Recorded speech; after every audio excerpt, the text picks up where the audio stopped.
So this is just kind of let y'all know just the latest of what we've done different. That should be loading. I don't know why that's not, but oh, there we go. Okay. So what we've done on the website for now, at the top, we've added this bulletins and upcoming events section. So this is on the front page of the website.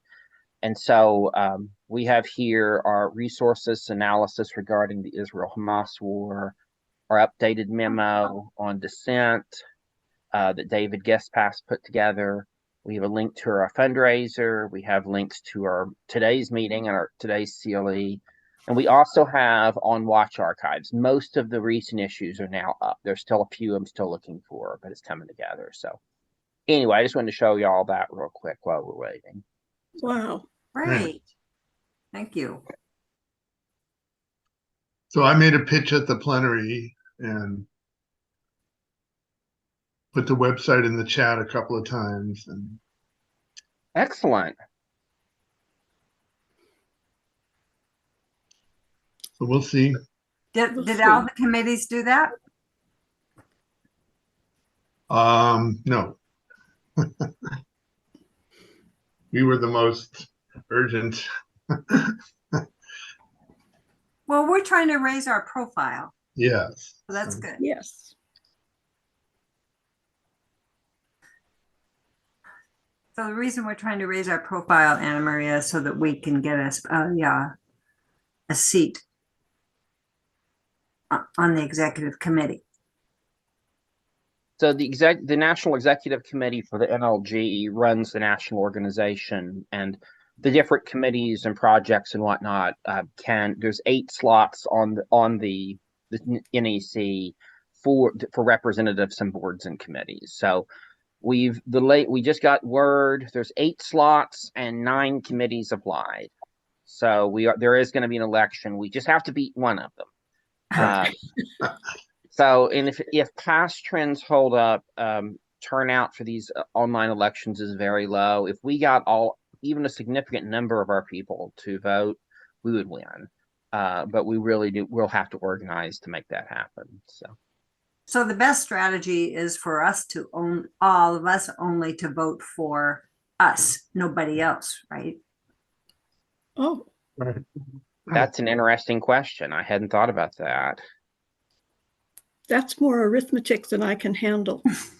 That works out. Bullet voting, in which you only vote for one person or committee, works out to add to your committee's vote because you don't neutralize it by adding to 7 other committees.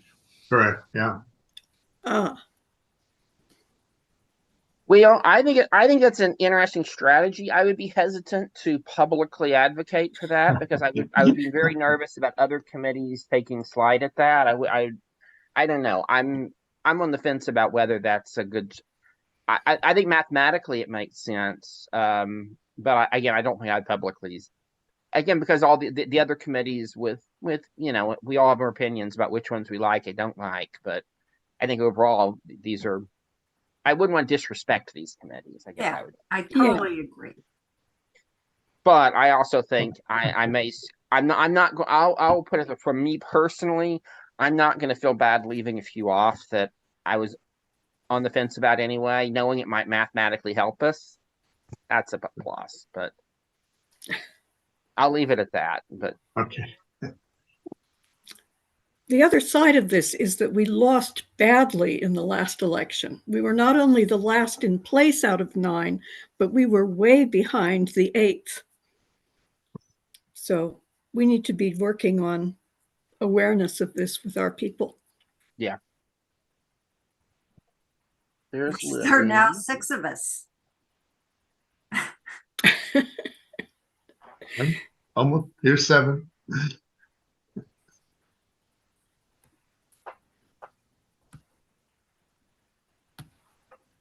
Hey, Libby.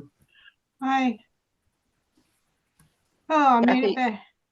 I'm trying to remember. Did you send out an agenda via email? I did not. No. I did not. Okay, I just didn't know if we had anything to share in the chat or anything. So actually, I sent out to you, James, and to Jeff what I thought the agenda was this morning. Okay, but let me it's pull only that up. my guess at the agenda. Oh, Okay. Well, let me pull that up real quick because that might be helpful to us. Want me to share my carrots? Yes. Thank you. You're welcome. Yum yum. No, I don't like carrots. You don't like carrots? I don't like carrots. However, I appreciate the sharing. All right.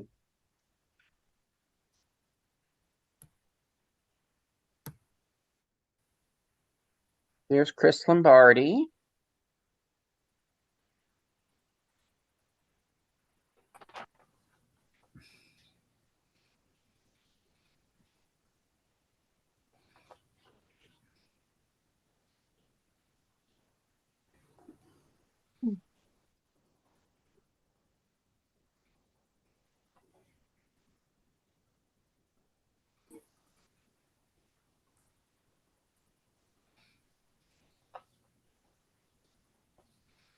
Well, one thing I'll mention too is I do have this.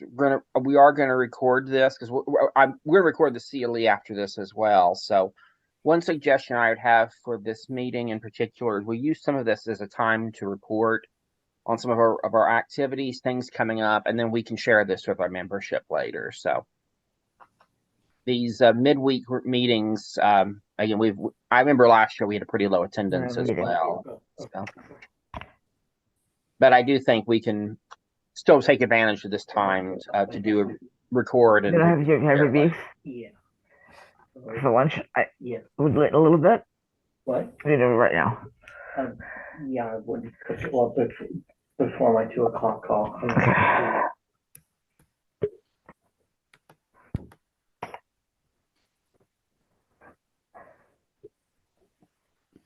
all right, Kathy. Well, I didn't see it, so I'll just.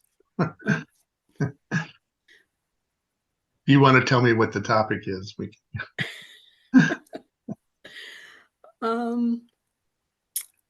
Well, the things that we now, talked about. Go ahead. well, yeah, it's now well past the top of the hour, so Just so you know, Matt is trying to get on. Oh. I don't know that we need to wait. We don't need to wait for him. Could be alone. No. Well, the agenda that Jeff and I sort of came up with, on the assumption that it would not just be, as it is at the moment, the core of us or part of the core of us, but the assumption that there might be people who don't regularly hear committee reports who ought to hear from our committees, that we should I added this one, we should talk very briefly about things we do that aren't covered by any of our committees. Think about some plans for next year. Talk about finances and fundraising a little bit. I've gone blank. There was another piece. and then the last was elections, but Oh, right, elections or nominations and elections. right. So, And James has suggested that we talk about how to campaign for a seat on the NEC, the National Executive Committee. Mm-hmm.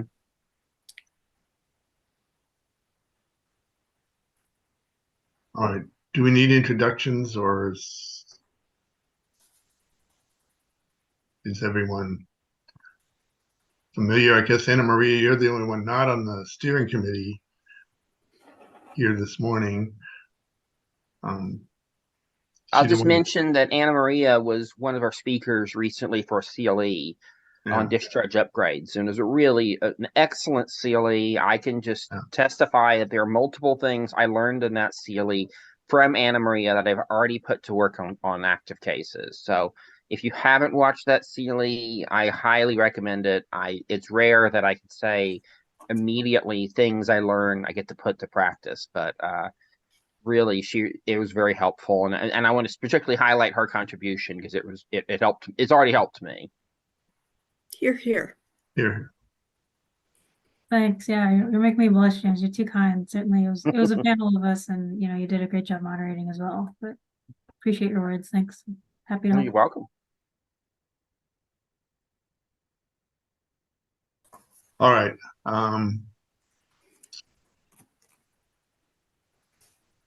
So should we go through the committees? Why don't we, you know what, I think we actually should do very brief introductions just because Okay. this is recorded for our membership. So I'm James Branham. I'm a member of the MLTF steering committee and a past co-chair, and I practice military law in Oklahoma. And a lot of topics I'm interested in, but especially issues of conscientious objection and war resistance. So who wants to go next? Right. Well, hi, I'm Jeff Lake. I'm the chair of the Military Law Task Force. I've been involved for a number of years. And I'm in private practice in San Jose, California, on the unceded land of the Ohlone. And so welcome, everybody. Kathy, you want to introduce yourself? Well, okay. I'm Kathy Gilbert. I'm the executive director of the Military Law Task Force, which mostly means that I'm a nudge, I've been told. And so you should expect that I will nudge you to do things. I'm a legal worker in San Diego, and I do mostly military administrative law. And Anna Maria, you want to go next? Sure thing. Thanks, Kathy. My name is Anna Maria. She, her pronouns. I'm the senior staff attorney at the Veterans Consortium Discharge Upgrade Program. So we're a nonprofit providing free legal services. Most of our service lines are nationwide. Discharge Upgrade is. But we also have a pro bono program for representation at the Court of Appeals for Veterans Claims, or CAVC, a veteran naturalization program, and a women veterans clinic. So that one and the clinics that are out of the DC metro area, those are a little bit more restricted, but the earlier service lines are nationwide. And as far as the task force, kindly mentioned the CLE earlier this year that I was fortunate enough to be a part of, to share my love of discharge upgrades and all things in that subsection of military law or veterans law, and then also part of the anti-racism subcommittee at the task force. So been enjoying interacting with folks, many of whom are here on that topic. So not sure if Jane, would you like to go next? Yeah, my name is Jane Kaplan. I am an attorney in Berkeley, California, and I'm on the steering committee.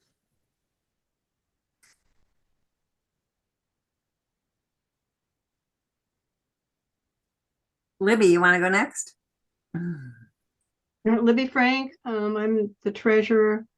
I live in Chicago. I'm not an attorney. I do a lot of counter recruitment work.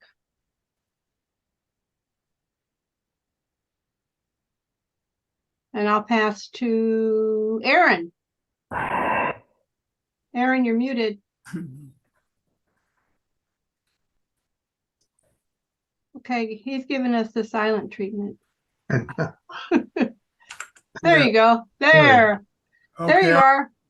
I'm Aaron Frischberg. I'm an attorney in New York. I'm a member of the steering committee, and I am the, as Kathy put, the chair of vice.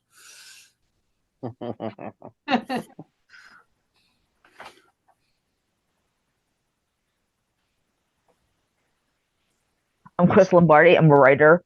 I've been in this movement for a million years. And I most recently spoke to a peace history conference about the role of military resistance as conscience in action. Cool. And I started on conscience objectors, and I'm very interested in I'm on anti-racism with Anna Maria, and I thought of you, Anna Maria, this week because there was a lot of talk about blue discharges for African Americans as an issue, and that was something that I would love to talk to you about sometime. Great, I look forward to it, Chris.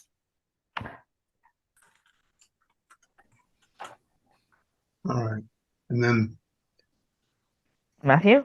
Yeah. Man, he's there twice. We got two Matthews. Matthew, do you want to introduce yourself? Which self?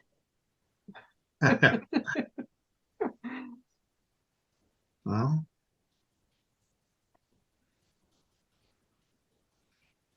looks like I know Matthew might be having problems on his Zoom, so I'll just mention that he is a MLTF steering committee member, an attorney out of the Bay Area, and I know his special focus these days is on 17-year-olds enlisting and challenging 17-year-old enlistments. So I know he's always looking for cases along those lines, and so I'm hoping Matthew didn't mind me sharing that. all right. Thanks, James. All right, should we get to committee reports? There is Matthew. Hi. Hi.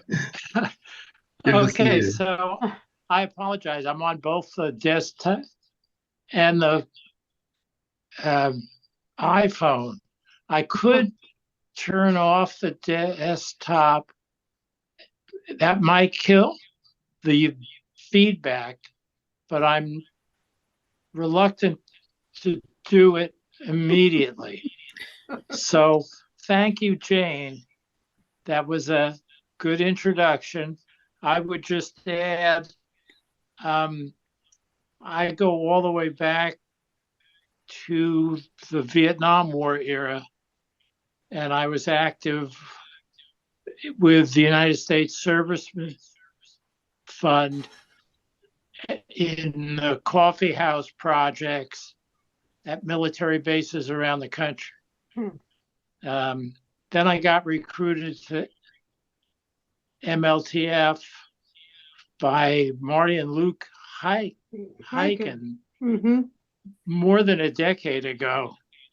And it took me a while to find my niche, but I do have a niche I'm very happy with. And that is what James mentioned. I help 17-year-old kids who realize they made a mistake enlisting. And I've been very successful getting those kids out of the military. So it's very rewarding. Okay, now I'm going to try turning off the computer audio, and I'll be silent for a while either way. All right. Thank you. Thank you, Matthew. All right. Committee reports. So I wanted to start with On Watch and publications because that's how we get the information out. On Watch, for folks watching this video, is a quarterly newsletter put out by the task force. It's a combination of articles on legal issues and other political issues. And so there's book reviews, there's reports from organizers, counter recruiters, for instance. So a wealth of information. As you can see, James has shared this issue. It's just 30 pages. Right. So there's a lot here for practitioners, for counselors, for lawyers, for activists. So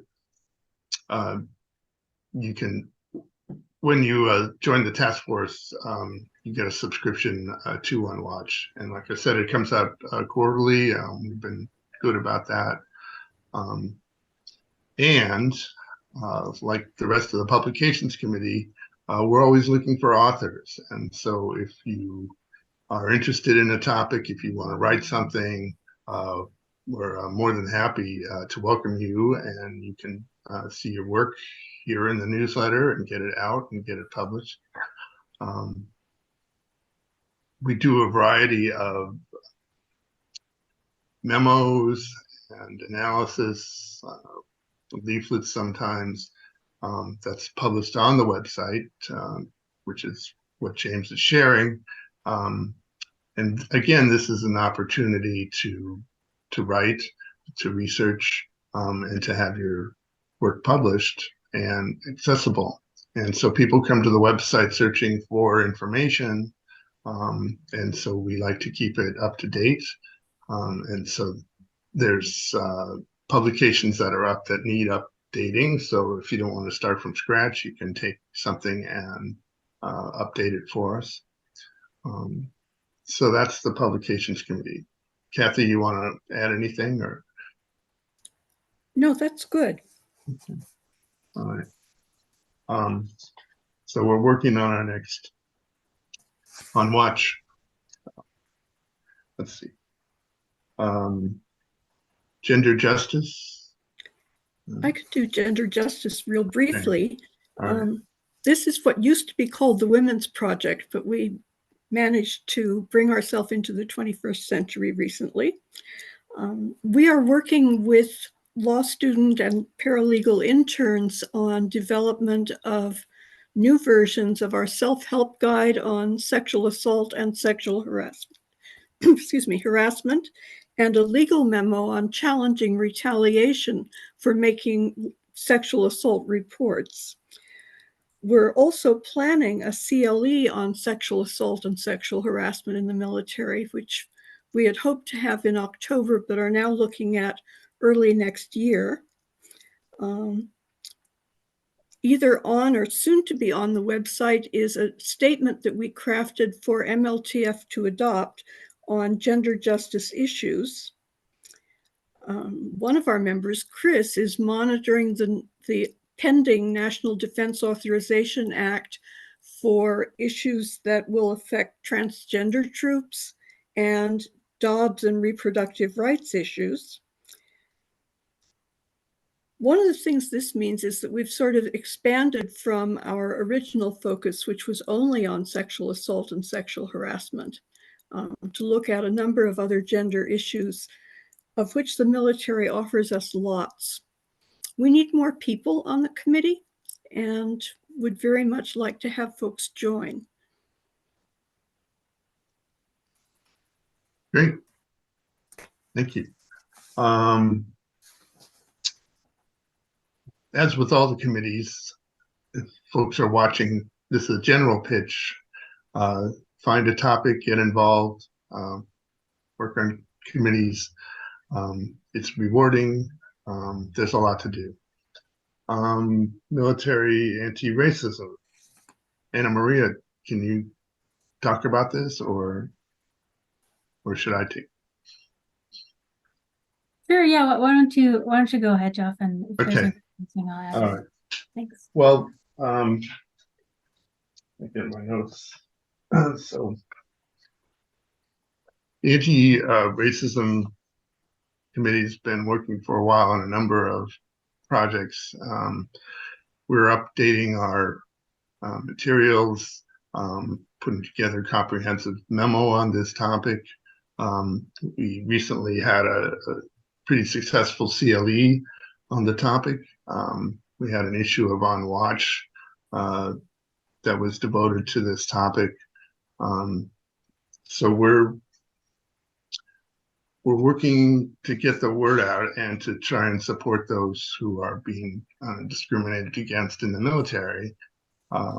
So the work here is to update the materials, get them out, and also trying to get a handle on what's going on, trying to get a sense of the extent of the problem.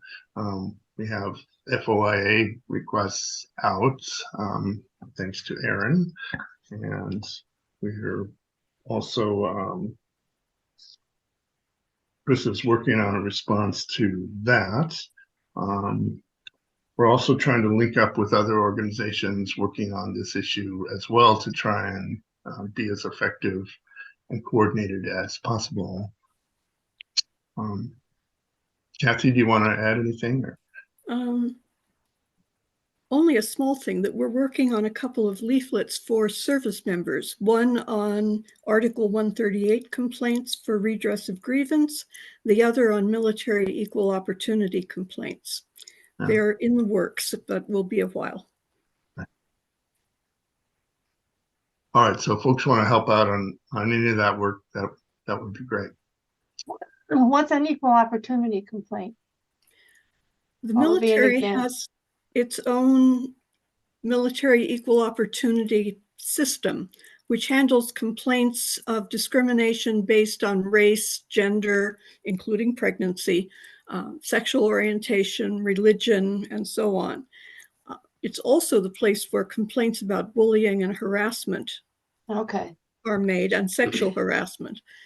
It's one of the least favored military complaint procedures because it doesn't work very well. But there are ways to improve people's chances of success, and that's one of the things we're working on. Great. All right. Selective service. Libby, can you talk Yeah. about this? Yeah.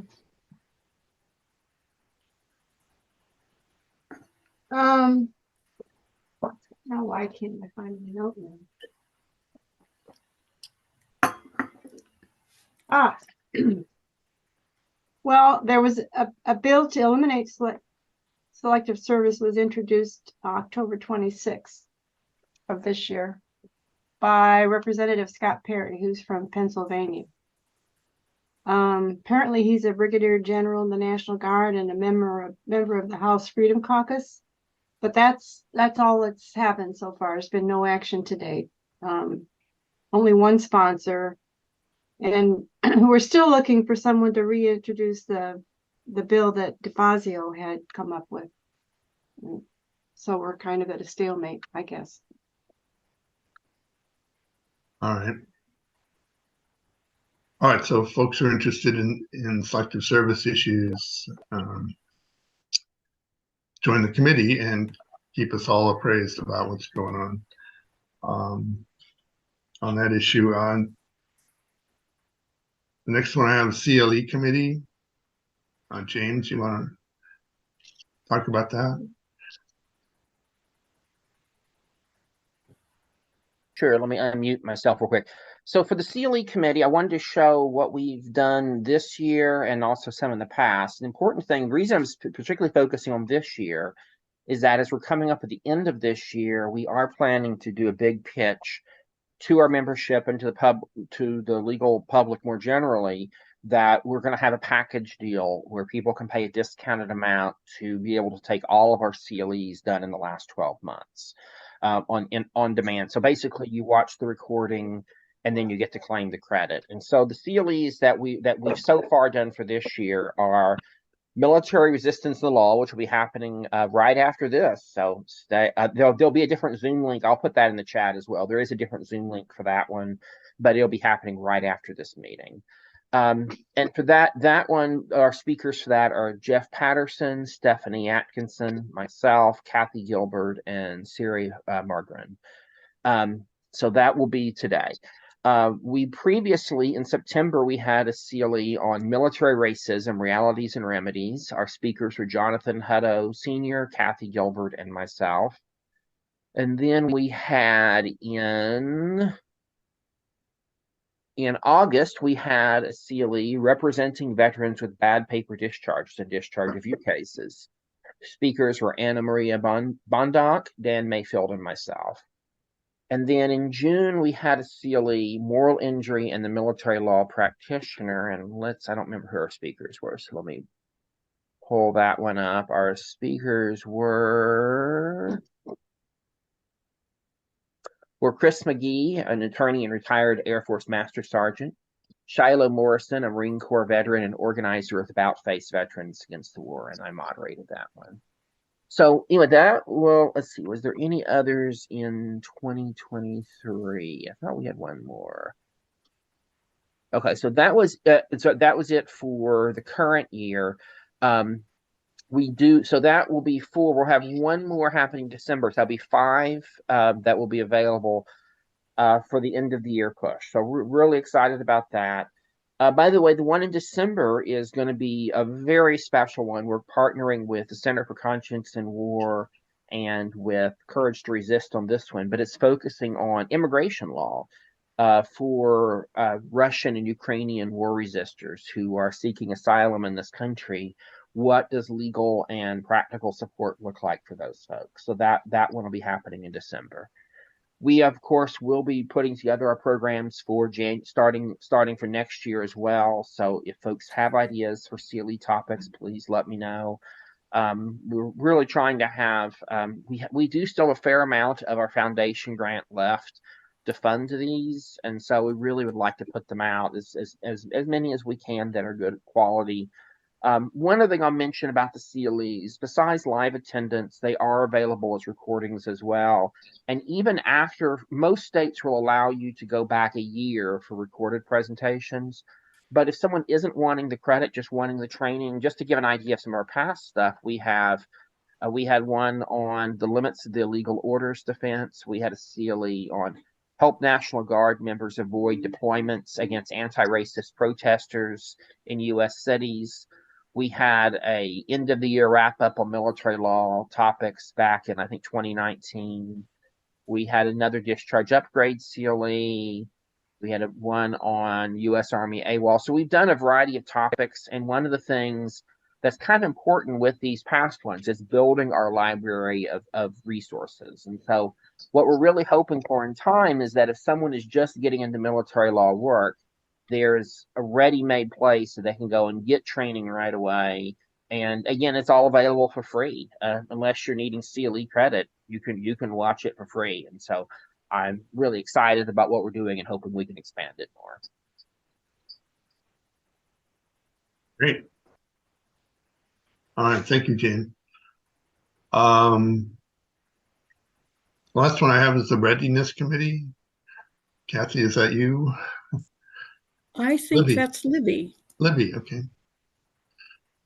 I'm going to give a real brief report, mostly thanks to Kathy. So I guess the Readiness Committee or the Contingency Plan Committee, and basically our focus has been to try to get ahead of the eventuality of some huge war. I mean, the fact of the matter is we're in a state of perpetual war, and it doesn't really make any difference which party's in power. That's where we're at and where we're going to be for the foreseeable future. So we came up with a very ambitious contingency plan some time ago. It was accepted by the steering committee. I think the main things we're going to focus on in the near term is education, and try to come up. We want to be able, when there is a big movement or war or whatever, that we want to be able to right away put out a statement. So that's one of the focuses right now. The education revolves a lot around we anticipate that there's going to be a lot of resistance to going to these places to fight.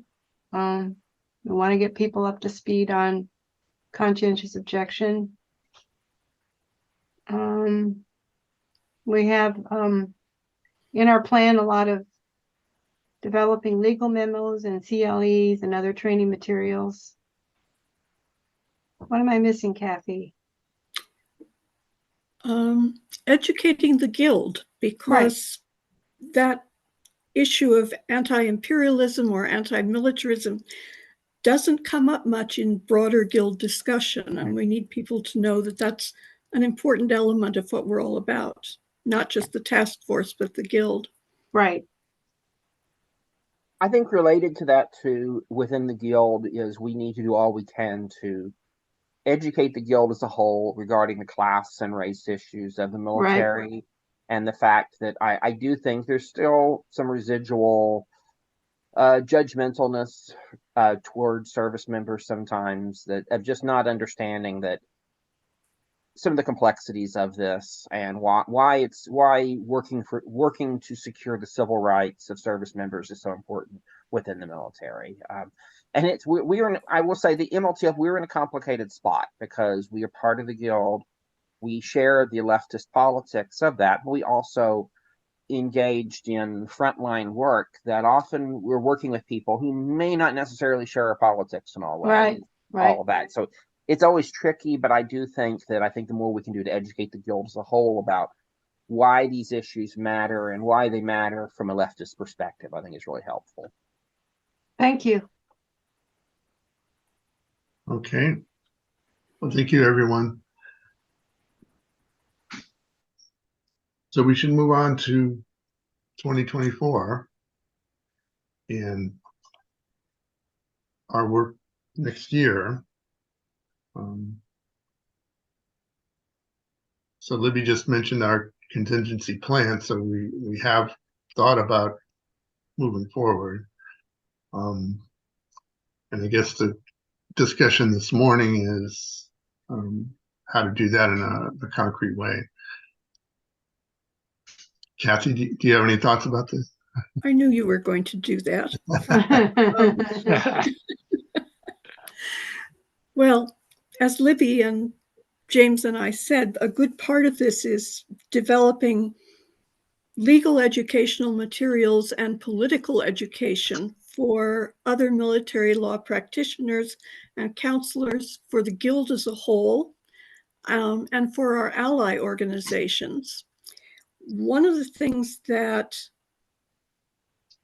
I fear is going to happen is that there will at some point soon be a mad rush to either war or proxy war with China or Russia or Iran or fill in the blank, and that we may not be as prepared for that as we should be in terms of attorneys and counselors who can handle resistance cases, general educational material for GIs who don't know what their rights are as resistors or as dissenters, and educational work about whatever that war may be and what the US interests in it are. That's a lot of work. It needs especially people who are willing to do some thinking and writing and researching. And I would like to see us, we have a committee at this point with only a couple of people in it. I don't think folks need to join the committee in order to help, but as Libby says, they need to be able to take on specific tasks or projects. I'm hoping that we can put the contingency plan up on our website for 2024 because it outlines a lot of specific things that people could do along those lines. So that's what I'm thinking about.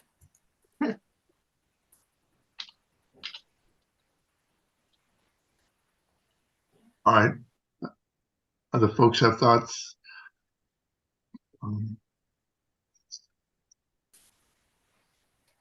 Some of this is hard to plan for because you're not exactly sure which hotspot will be hot quickly, right? And you saw this recently last month. There's a lot of discussion in the guild, and I'm not sure that we're in a position to really respond like on a certain day when stuff started coming down, and so we do the best we can, but Kathy's right, we need to be prepared, and Libby as well, have our positions ready to go. One thing I'm thinking that might make sense actually is I want to take another look at the contingency plan, but we might specifically do a CLE in the early part of 2024 on the topic of being ready for the next big war and talking through what that would look like legal strategy wise, what that would look like as far as legal resources. I know it's a little bit of a stretch to put that in the CLE category, but I think it's actually doable because I think the argument would be that this kind of legal work by its nature does have a collective element to it. It often requires organizing. It often requires, I would say in for myself, one of the lessons I learned very early on in my career is that you have to have a team. You have to have people to And so I don't exactly what that would look like right now, but I just want to throw that out there because I think that might be a way for us to move the ball forward a little bit. Um, and then also, I think another piece of it is really, I think the training is going to be a big part of it. It's going to be the CLE side of it. It's going to be written literature, and eventually, I think a third step on it is more resources directed at service members themselves. That's always a controversial topic. Our friends and partners with the GI Rights Network, I know there's some tension between, do you give all the information to people? Do you have them get it through the hotline first? I think for the MLTF, I think our position should be very strongly in the empowering service members. So I'd like to share much more than we are now. And it's particularly some resources that are written in a way that service members can read, can understand, that there's not as many barriers to understanding. And so I just want to throw that out there. I think there are some really concrete things we can be doing in the near future, actually, on this.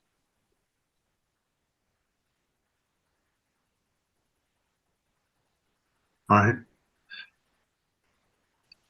Other thoughts?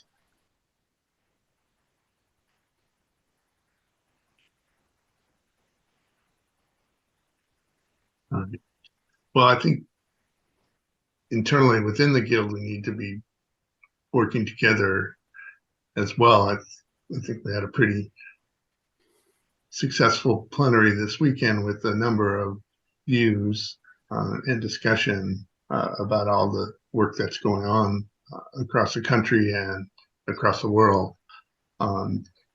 So I think we need to keep pushing to plug in there and keep raising our visibility and hopefully influence what the organization is doing. Related to that is we were talking some before the meeting, but we have applied to be on the National Executive Committee for next year.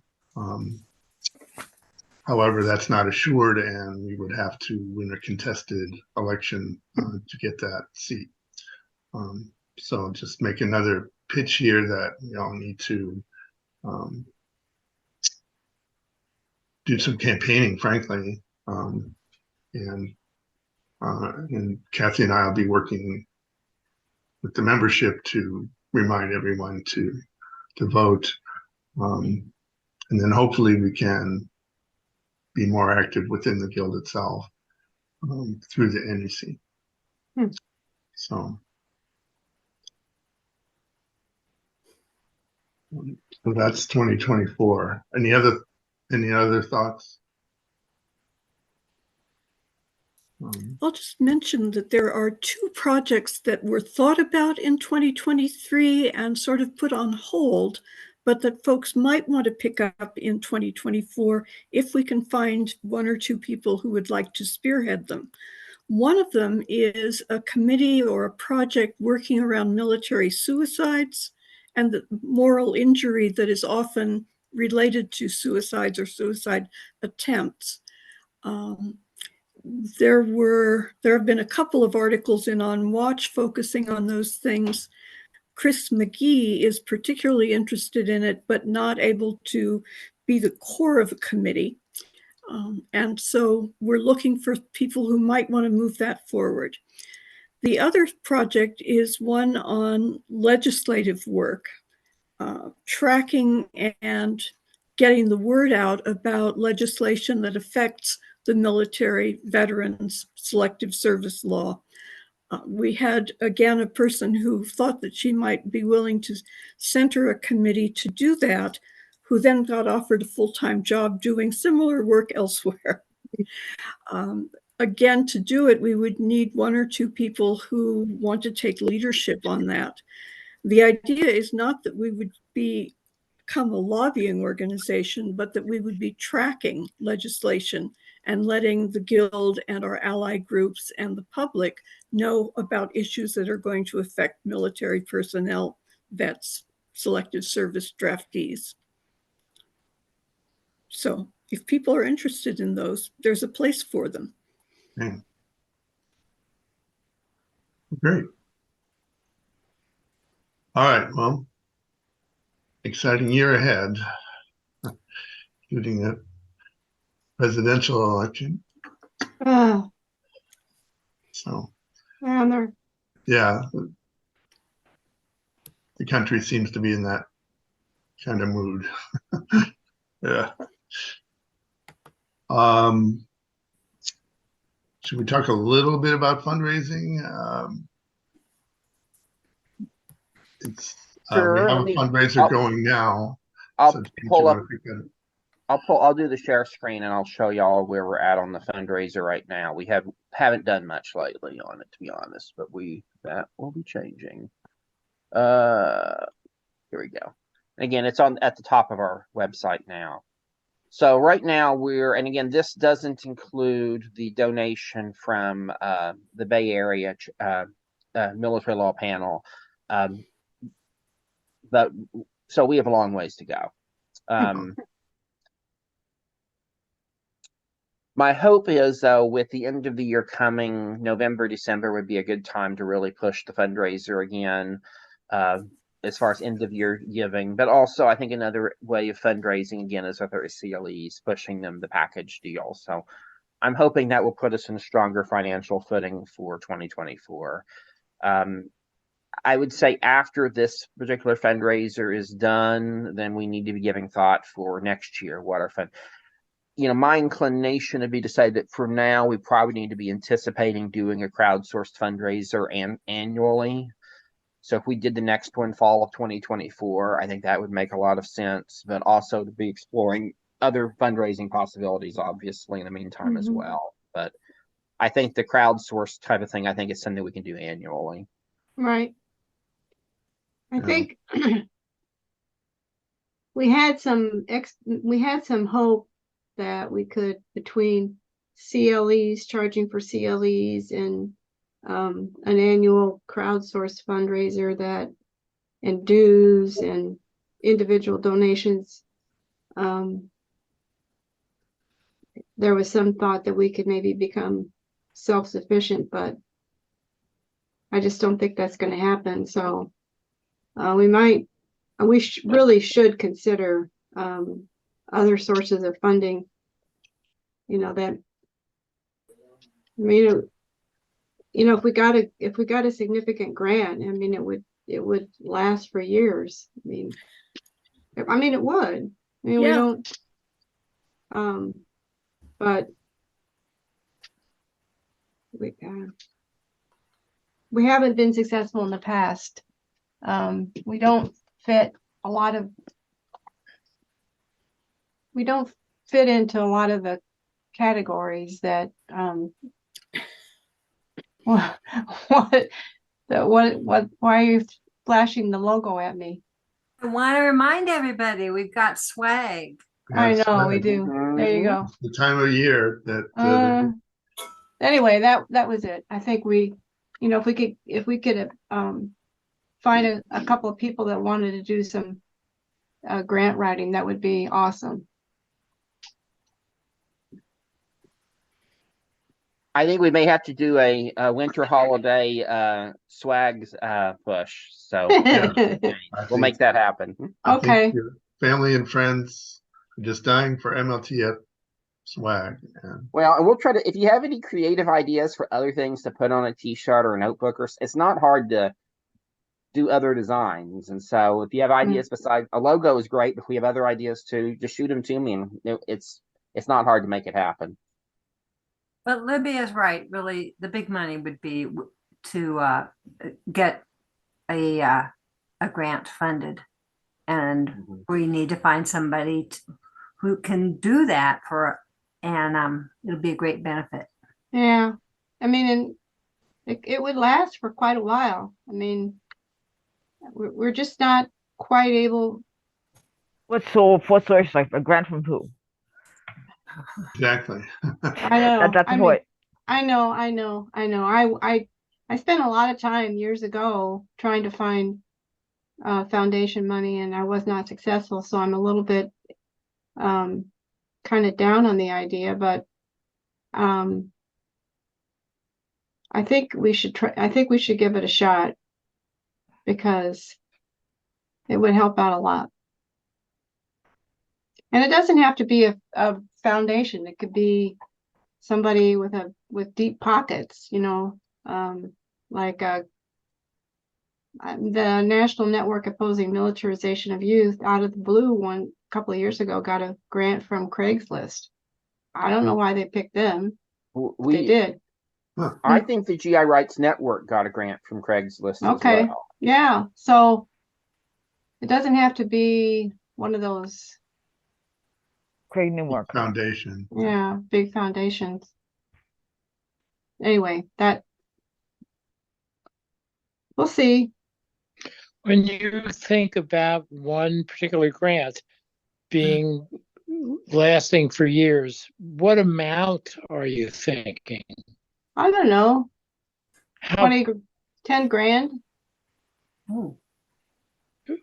I'd say 50. that would be enough to make it that much of a difference. I think so. Okay. Well, what's our annual expenditures approximately, Libby? I know you were going to ask me that.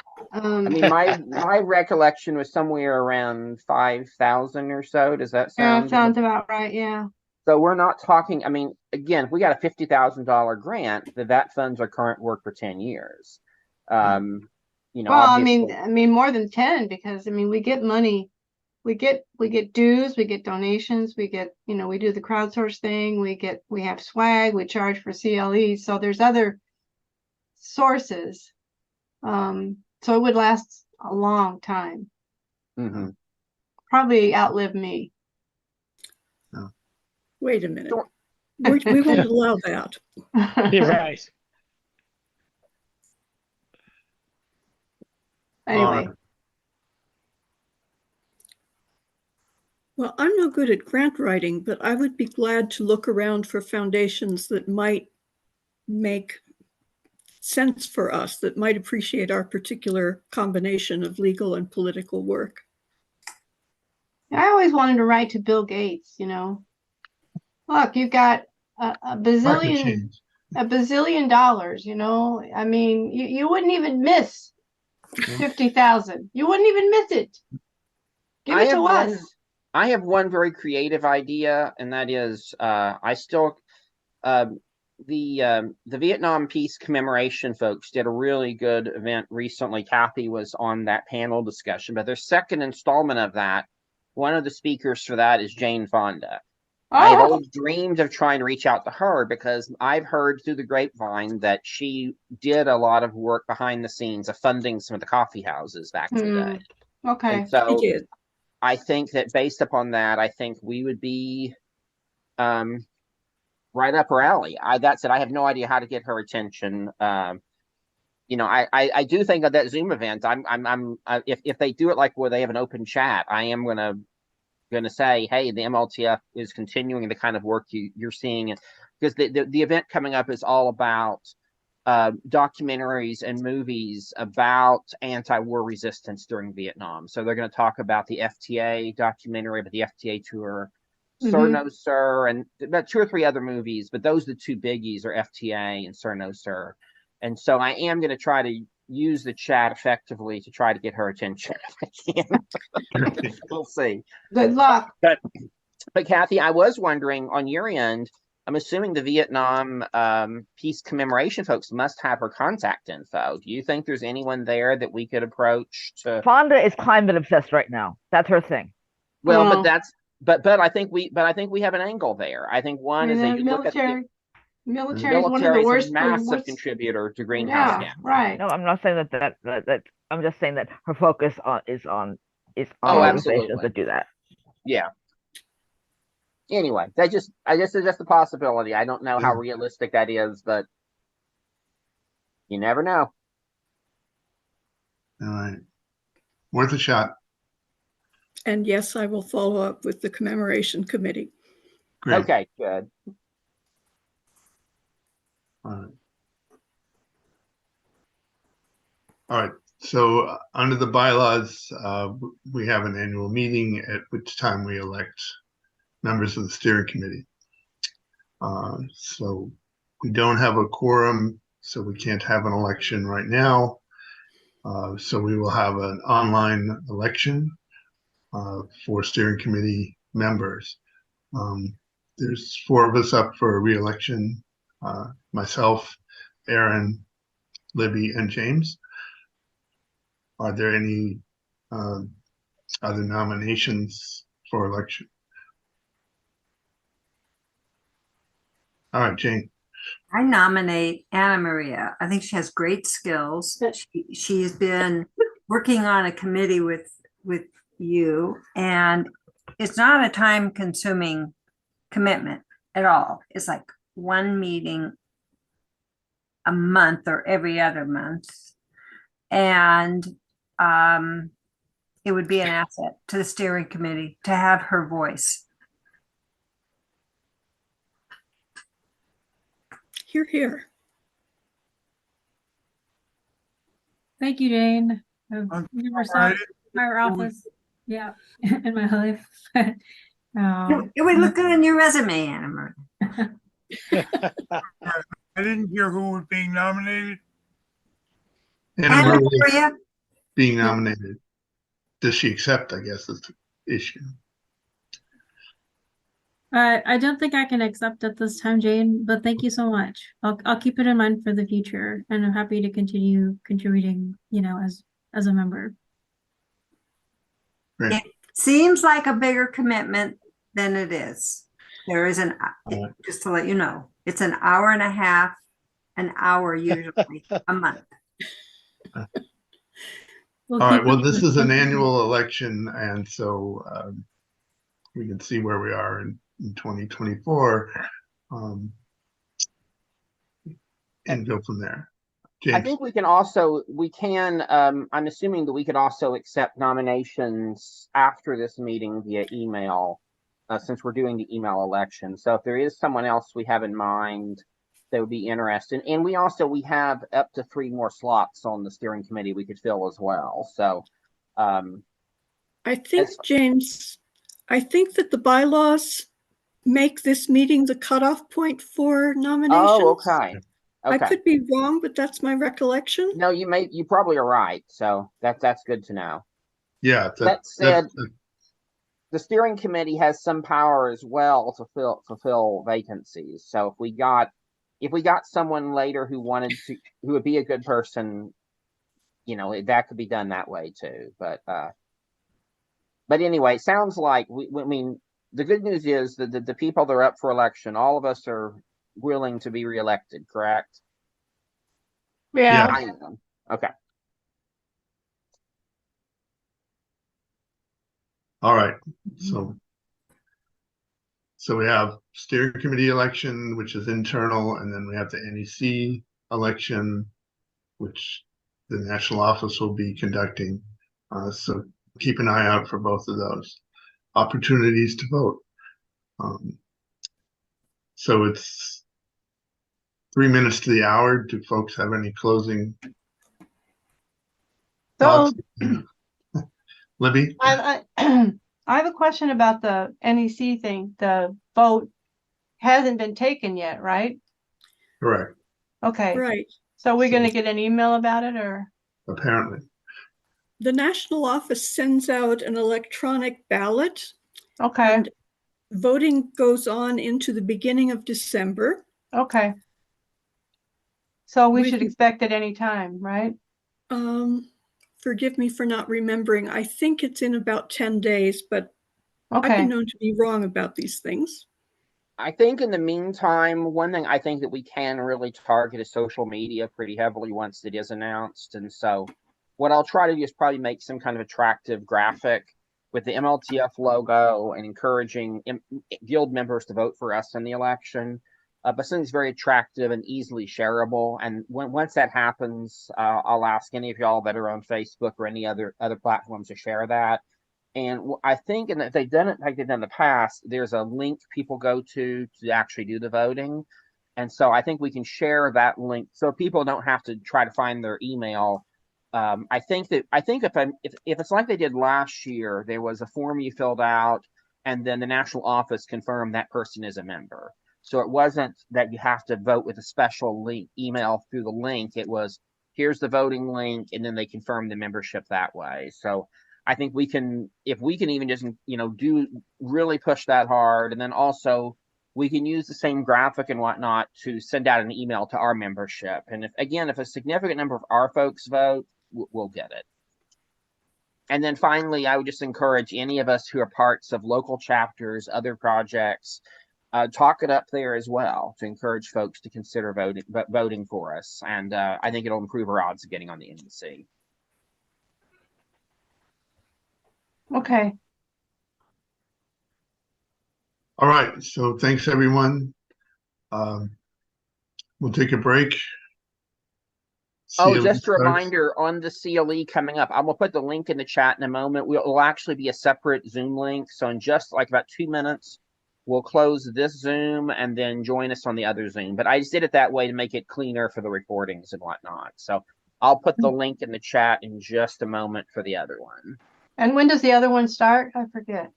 At 15 after. So in Okay. 16 minutes from right now. 16 minutes. Yes. And now Got it. 15 minutes. All right.